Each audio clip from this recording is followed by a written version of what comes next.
Hello students, once again welcome to my YouTube channel Learn English with Pradeep. I am Pradeep Kushwaha. Student आज की class में हम पढ़ने वाले हैं active and passive voice. Last की क्लास में मैंने वॉइस का इंट्रोडक्शन करवाया था आपको। आज इसका सेकेंड पार्ट है जिसमें हम लोग सीखेंगे कि कैसे पास्ट टेंस के तीनों प्रकार को हम कैसे एक्टिव से पैसिव में चेंज करते हैं। लास्ट की वीडियो में हमने प्रेजेंट टेंस के तीनों प्रकार अर्थात present definite tense, present continuous tense और प्रेजेंट परफेक्ट टेंस, इन तीनों को एक्टिव से पैसिव कैसे चेंज करना है और कौन कौन से नियम है विथ एग्जांपल और विथ रूल्स मैंने आपको समझाया था। तो आज की क्लास हम लोग पढ़ने वाले हैं पास्ट टेंस। पास्ट टेंस के कितने प्रकार के टेंस हैं जिनको हम लोग एक्टिव से पैसिव में चेंज करते हैं और उनके रूल कौन कौन से हैं। तो गाइस पास्ट टेंस के सिर्फ तीन प्रकार के ऐसे टेंस हैं जिनको हम लोग एक्टिव से पैसिव में चेंज करते हैं। वो है past indefinite tense, past continuous tense और पास्ट परफेक्ट टेंस। तो शुरुआत करते हैं पास्ट इंडेफिनिट टेंस से। पास्ट इंडेफिनिट टेंस, इसका स्ट्रक्चर आपके सामने दिया हुआ है। इसका पास्ट इंडेफिनिट टेंस को पैसिव वॉइस में बनाने के लिए हमको वाज या वर और वर्ब की थर्ड फॉर्म का प्रयोग करना पड़ता है। याद रखिएगा, पास्ट इंडेफिनिट टेंस को एक्टिव से पैसिव बनाने के लिए हमको वाज या वर प्लस वर्ब की थर्ड फॉर्म का प्रयोग करना पड़ता है। एग्जाम्पल के द्वारा आपको समझना है। इधर एक्टिव वॉइस लिख दिया मैंने, इधर पैसिव वॉइस लिखा हुआ है। आपको एक्टिव और पैसिव वॉइस को चेंज कैसे करना है और कौन कौन से चेंजेस हो रहे हैं किसके द्वारा आपको समझना है। जैसे सेंटेंस लिखा हुआ है आई एट अ मैंगो, मैंने एक आम खाया। आई एट अ मैंगो, आपको पता है पास्ट इंडेफिनिट टेंस के अफर्मेटिव सेंटेंस में हम लोग वर्ब की सेकंड फॉर्म का प्रयोग करते हैं। तो ईट, एट और ईटेन ये होता है। तो यहाँ पर वर्ब की सेकंड फॉर्म है ate. I ate a mango, मैंने एक आम खाया।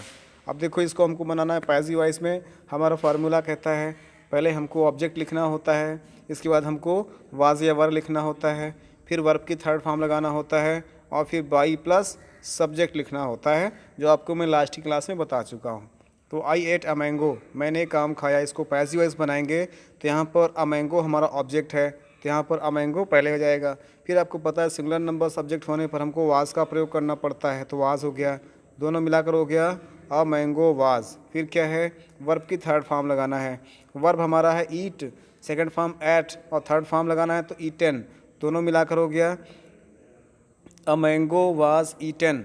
और बचा क्या है, सब्जेक्ट। इस सब्जेक्ट को हमें ऑब्जेक्टिव रूप में लिखना है और बाई को पहले लगा दिया जाता है, तो बाई मी हो जाएगा। क्या, बाई मी। तो पूरा मिलाकर क्या हो गया, आई एट अ मैंगो। इसका पैसिव वॉइस जाएगा a mango was eaten by me. हमको पता है सब्जेक्ट को ऑब्जेक्ट के रूप में और ऑब्जेक्ट को सब्जेक्ट के रूप में लिखना होता है। उसी प्रकार से नेक्स्ट एग्जांपल देखिएगा, आई एट 4 मैंगोज़, मैंने 4 आम खाए। अब देखो यहाँ पर ऑब्जेक्ट क्या है, 4 मैंगोज़, 4 मैंगोज़। अब यहाँ पर बहुत सारे मैंगोज़ हैं, तो प्लूरल नंबर सब्जेक्ट होने पर हमको यहाँ पर वर का प्रयोग करना पड़ेगा। 4 मैंगोज़ वर। और eat ate eaten, eaten by me, तो पूरा मिलाकर हो गया I ate 4 mangoes, 4 mangoes were eaten by me. उसी प्रकार से नेक्स्ट नंबर देखिए, the police arrested him, the police arrested him. आप देखो अरेस्टेड हिम ये ऑब्जेक्ट है, सब्जेक्ट के रूप में आएगा तो ही हो जाएगा, और सिंगुलर नंबर है तो वाज, और अरेस्टेड, ही वाज अरेस्टेड। और बाय द पुलिस लगा सकते हैं, नहीं भी लगा सकते, क्योंकि अरेस्ट पुलिस ही करती है, कोई और नहीं करता है। तो he was arrested by the police या he was arrested is enough, ठीक है। उसी प्रकार से नेक्स्ट नंबर देखिए, समवन स्टोल माई पेन। हमने कहा था पहले ही कि आपको समवन, एनीवन, एनीबडी ये अगर आता है तो इसको हमको हटा देना होता है। तो समवन स्टोल माई पेन, तो ये क्या हो जाएगा, माई पेन हमारा ऑब्जेक्ट है, तो माई पेन सिंगुलर नंबर है, वाज जाएगा। माई पेन वाज और स्टील स्टोल स्टोलन, ठीक है। माई पेन वाज स्टोलन, इतना एनफ है। हम लोग समवन क्यों नहीं लगाते हैं, क्योंकि कोई अगर पेन चुराया है तो कोई इंसान ही चुराया होगा, कोई शैतान ने नहीं चुराया होगा, इसलिए समवन को हम लोग हटा देते। समवन, एनीवन, एनीबडी अगर आते हैं तो उसको हम हटा देते हैं सेंटेंस से पैसिव वॉइस करते समय। तो समवन स्टोल माई पेन, इसको पैसिव बनाएंगे, हो जाएगा माई पेन वाज स्टोलन। उसी प्रकार से नेक्स्ट नंबर देख लीजिए, the peon opened the gate, नौकर ने दरवाज़ा खोला। The peon opened the gate. अब देखो द गेट ऑब्जेक्ट है तो हो जाएगा the gate was opened by the peon, gate नौकर के द्वारा खोला गया। याद रखिएगा के द्वारा लगा दिया जाता है हम लोग पैसिव वॉइस करते समय, ठीक है ना। जैसे एक और सेंटेंस देखिए लिखा हुआ है, ही रोट द लेटर्स, उसने पत्र लिखा।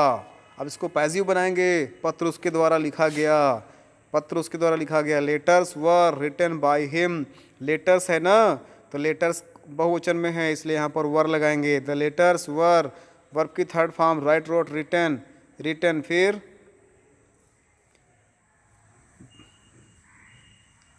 क्या ही है तो बाय हिम हो जाएगा। तो पूरा मिलाकर क्या हो गया, ही रोट अ लेटर को क्या बनाएंगे, the letter was written by him. उसी प्रकार से एक और एग्जांपल समझिएगा, शी बेट यू, उसने आपकी पिटाई की। सी बीट, बीट बीटन, ठीक है ना, बीट बीट बीटन होता है, तो शी बीट यू, उसने आपकी पिटाई की। You were beat beat beaten by her, you were beaten by her. उसी प्रकार से एक और एग्जांपल देखिएगा, he wrote the letter beautifully, he wrote the letter beautifully, उसने पत्र को सुंदरता से लिखा, पत्र उसके द्वारा सुंदरता पूर्वक लिखा गया। अब बनाएंगे इसको, ऑब्जेक्ट क्या है इसमें, the letter singular number was beautifully, सुंदरता पूर्वक, रिटन, आप चाहो इसको रिटन ब्यूटीफुली भी कर सकते हैं, the letter was beautifully written, या द लेटर वाज ब्यूटीफुल, या the letter was written beautifully. तो इस प्रकार से हमने जाना कि कैसे हम लोग पास्ट इंडेफिनिट टेंस को एक्टिव से पैसिव वॉइस में बना सकते हैं। इसका नोट्स ध्यान से सुनिएगा। यदि वर्ब पैसिव फॉर्म में हो, यदि वर्ब पैसिव वॉइस में हो, तो एडवर्ब ऑफ मैनर को उस वर्ब के पहले रखना चाहिए जिसको वह मॉडिफाई करता है, ठीक है ना। यहाँ पर देखिए, एडवर्ब ऑफ मैनर को हमें वर्ब से पहले रखना चाहिए। The letter was beautifully written, पत्र सुंदरता पूर्वक लिखा गया, ठीक है ना, इसलिए हमने बोला कि यहाँ पर भी रख सकते हैं, लेकिन सही ढंग है, इसलिए सही ढंग है वर्ब के पहले लिखने का, इसलिए हमने इसको वर्ब के पहले लिखा, जिससे कि वह मॉडिफाई कर रहा है, उसको लेटर को मॉडिफाई कर रहा है ना। रिटर्न लिखा गया क्या, ब्यूटीफुली, सुंदरता पूर्वक। बाय द वे, तो इस प्रकार से हमने सीखा कि कैसे हम पास्ट इंडेफिनिट के टेंस को एक्टिव से पैसिव बना सकते हैं। अब हम लोग देखते हैं पास्ट कॉन्टिन्यूअस टेंस को कैसे हम लोग एक्टिव से पैसिव बनाते हैं। पास्ट कॉन्टिन्यूअस टेंस को एक्टिव से पैसिव बनाने के लिए ये स्ट्रक्चर सामने दिया हुआ है। पैसिव फॉर्म को वाज या वर्ब, बीइंग प्लस वर्ब की थर्ड फॉर्म का प्रयोग करते हैं, किसके लिए, पास्ट कॉन्टिन्यूअस टेंस बनाने के लिए। आपने क्या सीखा इसमें, पास्ट कॉन्टिन्यूअस टेंस को एक्टिव से पैसिव बनाने के लिए हमको वाज या वर्ब सब्जेक्ट के अनुसार, फिर बीइंग लगाना पड़ता है और वर्ब की थर्ड फॉर्म लगाना पड़ता है। आपको जानना चाहिए बीइंग क्यों लगाया जाता है। जैसे एग्जांपल ले लो, गोइंग लिखा हुआ है, गोइंग लिखा हुआ है, तो यहाँ पर हमने जाना था कि हमेशा पैसिव वॉइस में वर्ब की थर्ड फॉर्म का प्रयोग करना है।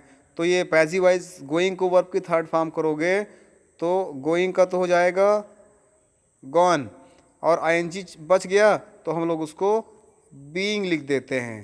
तो गोइंग का थर्ड फॉर्म क्या होता है, गोइंग का थर्ड फॉर्म होता है बीइंग गॉन। ये इस तरह याद रखिएगा। अगर लिखा हुआ है राइटिंग, अगर राइटिंग लिखा हुआ है, कोई बोले इसको आपको थर्ड फॉर्म बताइए, तो उसका क्या होगा थर्ड फॉर्म, बीइंग रिटन, इसका थर्ड फॉर्म होता है। जैसे जंप लिखा हुआ है तो जंपिंग लिखा हुआ है तो बीइंग जम्प्ड हो जाएगा। तो इस तरह से अगर आईएनजी लिखा हुआ है तो हम लोग बीइंग को अलग कर देते हैं और बाकी वर्ब को थर्ड फॉर्म में चेंज कर देते हैं। क्लियर है ना। चलिए अब अपने टॉपिक पर वापस लौटते हैं। हमारा टॉपिक क्या है, पास्ट कॉन्टिन्यूअस टेंस को एक्टिव से पैसिव वॉइस बनाना। इसका स्ट्रक्चर हम लोग पहले देख चुके हैं, वाज वर और बीइंग और वर्ब की थर्ड फॉर्म का प्रयोग करना। जैसे सेंटेंस लिखा हुआ है, ही वाज टीचिंग मी, वह मुझे पढ़ा रहा था, ही वाज टीचिंग मी। अब देखिए ही वाज टीचिंग मी, पहले हमको ऑब्जेक्ट खोजना है। ऑब्जेक्ट क्या है, मी है। मी को हमें किस केस में रखना है, सब्जेक्टिव केस में रखना है। मी का सब्जेक्टिव केस क्या होता है, आई होता है। ध्यान दीजिएगा, मी का सब्जेक्टिव केस आई होता है। आई हो गया, आई के साथ हमको प्रॉपरली वाज का प्रयोग करना होता है। आई वाज, फिर क्या आएगा, बीइंग लगा दिया हमने। फिर वर्ब की थर्ड फॉर्म, इसमें वर्ब कौन सा है, टीचिंग है ना, तो टीचिंग का थर्ड फॉर्म क्या हो जाएगा, टाउट। कैसे, बीइंग टाउट का प्रयोग करेंगे ना। आपको मैंने पहले बताया, मान ली टीच लिखा हुआ है, टीचिंग लिखा हुआ है, लुक एट द स्क्रीन। ये अगर टीचिंग लिखा हुआ है, कोई बोले इसको वर्ब की थर्ड फॉर्म बनाइए, तो क्या बनाएंगे, ये हो जाएगा बीइंग, ये बीइंग टाउट। ये हमारा वर्ब की थर्ड फॉर्म बनेगा इस प्रकार से। तो I was teaching, he was teaching me, I was being taught by him, he का ऑब्जेक्ट बना, ऑब्जेक्टिव केस में जाएगा तो बाई हिम हो जाता है। तो he was teaching me, I was being taught by him. Very good. Next example देखिएगा, she was vexing me, vexing means खींचना, खिसियाना, चिढ़ाना। शी वॉज वैक्सिंग मी, वह मुझे चिढ़ा रहा था। वैक्सिंग तो बीइंग वैक्स्ड हो जाएगा, बीइंग वैक्स्ड हो जाएगा, इसकी थर्ड फॉर्म बनाएंगे तो she was waxing him, him है तो सब्जेक्ट में बनेगा तो ही हो जाएगा।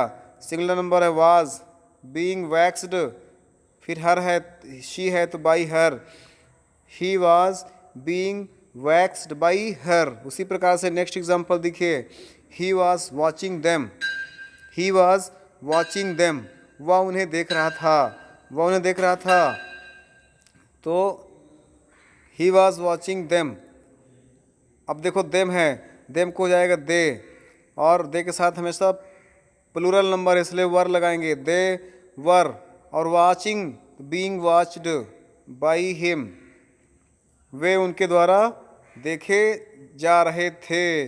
उसी प्रकार से नेक्स्ट नंबर देखिए, the doctor was examining the patients, क्या the doctor was examining the patients, doctor patients को एग्जामिन कर रहे थे, ध्यान दे रहे थे, निरीक्षण कर रहे थे। तो पहले क्या खोजेंगे इसमें, ऑब्जेक्ट खोजेंगे। ऑब्जेक्ट क्या है, द पेशेंट्स, द पेशेंट्स। और देखिए जो हम एक्टिव वॉइस में सब्जेक्ट के आधार पर हेल्पिंग वर्ब लगता है, जबकि पैसिव वॉइस में जब हम लोग ऑब्जेक्ट को सब्जेक्टिव रूप में ला लेते हैं तो इस ऑब्जेक्ट के आधार पर हमको हेल्पिंग वर्ब लगाना पड़ता है। जैसे यहाँ पर द डॉक्टर सिंगुलर नंबर था तो वाज लग गया।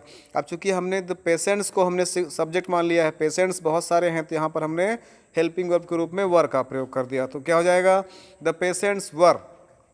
अब क्या है, एग्जामिनिंग, एग्जामिनिंग को हम लोग जब चेंज करेंगे थर्ड फॉर्म में तो बीइंग एग्जामिन्ड हो जाता है, बीइंग एग्जामिन्ड, ठीक है ना। The patients were being examined, patients का निरीक्षण किया गया, ध्यान दिया गया। आप देखिएगा हम यहाँ पर द डॉक्टर को रिमूव कर देते हैं, नहीं करेंगे तब भी चलेगा, बाय द डॉक्टर्स कर सकते हैं, लेकिन हमने यहाँ पर क्यों नहीं लिखा, क्योंकि पेशेंट्स को एग्जामिन केवल डॉक्टर ही तो करेगा, थोड़ा ना कोई इंजीनियर करेगा, इसलिए हमने डॉक्टर यहाँ पे नहीं लिखा है। तो उसको दिस इज अंडरस्टूड। उसी प्रकार से नेक्स्ट है, दे वर किलिंग एनिमल्स फॉर नथिंग, बिना किसी कारण के वे लोग जानवर को मार रहे थे। तो animals were being killed, animals को मारा गया था, फॉर नथिंग, किसी भी काम से नहीं। तो उसको कैसे बनाएंगे हम इंग्लिश में, पहले हमको ऑब्जेक्ट खोजना होगा, दे सब्जेक्ट हो गया, वेयर किलिंग ऑब्जेक्ट हो गया, सॉरी वर्ब हो गया, एनिमल्स ऑब्जेक्ट हो गया। तो एनिमल्स यहाँ पर ऑब्जेक्ट हो गया, एनिमल्स बहुत सारे हैं तो वर लगा देंगे, एनिमल्स वर।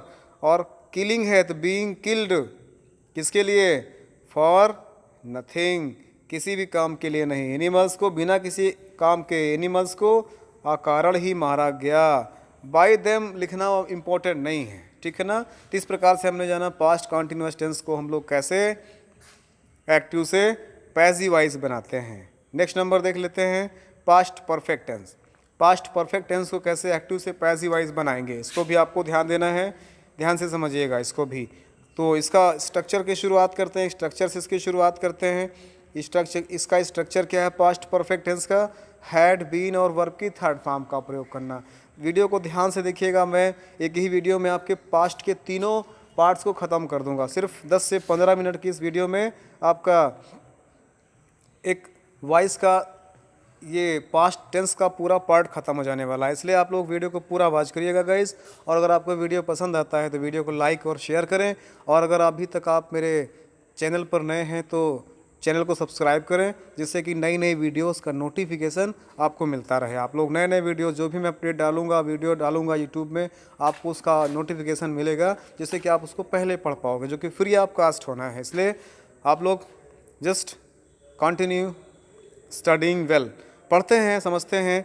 तो मैंने बताया अभी आपको, हम लोग पढ़ने जा रहे हैं past perfect tense. Past perfect tense का स्ट्रक्चर ये सामने दिया हुआ है, इसके लिए हम लोग हैड, बीन और वर्ब की थर्ड फॉर्म का प्रयोग करते हैं, ठीक है ना। और वैसे पास्ट परफेक्ट में हैड तो लगा ही होता है और थर्ड फॉर्म भी लगा होता है, केवल हमको बीन एक्स्ट्रा लगा देना होता है तो हमारा पैसिव बन जाएगा। और इसके साथ साथ हमें ऑब्जेक्ट को सब्जेक्ट के स्थान पर और सब्जेक्ट को ऑब्जेक्ट के स्थान पर बाई के साथ प्रयोग करना पड़ता है वर्ब के बाद, मेन वर्ब के बाद। जैसे एग्जाम्पल के द्वारा समझते हैं, इधर एक्टिव वॉइस दिया हुआ है सारे एग्जाम्पल्स और इधर पैसिव वॉइस के सारे एग्जाम्पल्स दिए हुए हैं। जैसे पहला सेंटेंस लिखा हुआ है, I had written the letter. I had written the letter. अब हमें खोजना है I had written the letter, मैंने पत्र लिखा या मैं पत्र लिख चुका था। अब देखिएगा द लेटर ऑब्जेक्ट है, द लेटर हमने क्या बोला था, हैड और बीन, हैड बीन और रिटन थर्ड फॉर्म और बाई प्लस सब्जेक्ट। बाई और आई का सब्जेक्ट क्या होता है, आई का ऑब्जेक्टिव केस में क्या होता है, आई का ऑब्जेक्ट होता है मी, और मी से पहले हमको बाई लगा देना होता है, आपने जाना पहले ही शुरुआत में फंडामेंटल नॉलेज में। तो ठीक है, I had written the letter को हम लोग जब चेंज करेंगे पैसिव वॉइस में क्या हो जाएगा, the letter had been written by me. Very good, just keep on it. आगे बढ़ते हैं। I had inform the police, मैंने पुलिस को सूचना दिया, मैं पुलिस को सूचना दे चुका था, मैंने पुलिस को सूचना दिया। कई प्रकार से इसको हम लोग इंग्लिश में निकाल सकते हैं अर्थ इसका। अब इसको पैसिव वॉइस बनाएंगे तो पहले हमें ऑब्जेक्ट खोजना होगा। ऑब्जेक्ट क्या है इसका, द पुलिस, फिर हैड बीन, फिर वर्ब की third form informed by me. तो क्या हो जाएगा, the police had been informed by me. I had inform the police, active voice, मैंने पुलिस को इन्फॉर्म किया, और the police had been inform by me, police को मेरे द्वारा सूचना दी गई। नेक्स्ट नंबर देखिएगा, समबडी, समबडी होने पर समबडी को हटा देते हैं, पहले मैंने बताया था। देखते हैं, somebody had stolen my umbrella, किसी ने मेरा छाता चुरा लिया है, चुरा लिया था। Somebody had stolen my umbrella, किसी ने मेरा छाता चुरा लिया था। हमको इसको पैसिव वॉइस बनाना है, ध्यान दीजिएगा। ऑब्जेक्ट खोजना है, ऑब्जेक्ट क्या है, माई अम्ब्रेला, ये है my umbrella.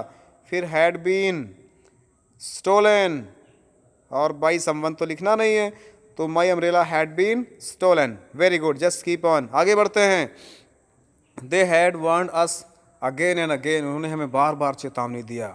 They had warned us again and again, उन्होंने हमें बार बार चेतावनी दिया। हमको इसको एक्टिव से पैसिव बनाना है। अब देखिए इसमें ऑब्जेक्ट खोजना है, अस, अस, दे हैड वार्न्ड अस, उन्होंने हमें चेतावनी दिया। किसे, हमें। यहाँ पर अस, अस हमारा क्या है, ऑब्जेक्ट है, और उस ऑब्जेक्ट को हमें सब्जेक्ट बनाना है। तो अस का सब्जेक्ट क्या होता है, ऑफ कोर्स वी होता है, और वी के साथ had been, we had been warned again and again. By them लिखना ज़रूरी नहीं है, तो we had been warned again and again, इस प्रकार से बनाएंगे। नेक्स्ट देखिएगा, अगला एग्जाम्पल है। अगला एग्जाम्पल कहता है, Ram had completed the work, Ram ने काम पूरा कर लिया है था, या राम काम पूरा कर चुका था। Ram had completed the work. अब देखो इसमें ऑब्जेक्ट क्या है, the work, the work had been completed by Ram, Ram को लास्ट में करेंगे तो बाई राम हो जाएगा। मैंने कहा था कि हम लोग नाउन में कोई भी परिवर्तन नहीं करते हैं, हम लोग सिर्फ टेंस में परिवर्तन करते हैं। टेंस में कौन कौन से परिवर्तन करते हैं वो बता चुका हूँ मैं। और हम लोग और प्रोनाउन में भी परिवर्तन करते हैं, इसका भी मैं एक टेबल बना चुका हूँ, उसको ध्यान से समझिएगा। तो ठीक है, तो हमने ये पढ़ा अभी इसमें कि कैसे हम लोग इसको बना रहे हैं। Ram had completed the work, the work had been completed by Ram. तो गाइस और ध्यान देते हैं, इसका हमने एक्सरसाइज दे रखा है, एक्सरसाइज को आपको ध्यान से करना है। एक्सरसाइज को जैसे एक दो एक्सरसाइज हम बता देते हैं। जैसे लिखा हुआ है, आई हेल्प्ड यू, मैंने आपकी मदद किया। क्या हो जाएगा, you were helped by me, you helped me, आपने मेरी मदद किया। I was helped by you, इस प्रकार से हमको बनाना है। ध्यान दीजिएगा, इसको स्क्रीनशॉट ले सकते हैं। स्क्रीनशॉट लेकर के 10 सेंटेंसेस मैंने दिए हैं, इन 10 सेंटेंसेस को आपको ये एक्टिव से पैसिव वॉइस में चेंज करना है। आप लोग इसका स्क्रीनशॉट ले लीजिए, इसको प्रैक्टिस करिएगा घर में। अगर कोई प्रॉब्लम होती है तो आप मुझे कमेंट करिए, मैं आपके सवालों के जवाब दूंगा। Thanks for watching the video. जय हिंद, जय भारत।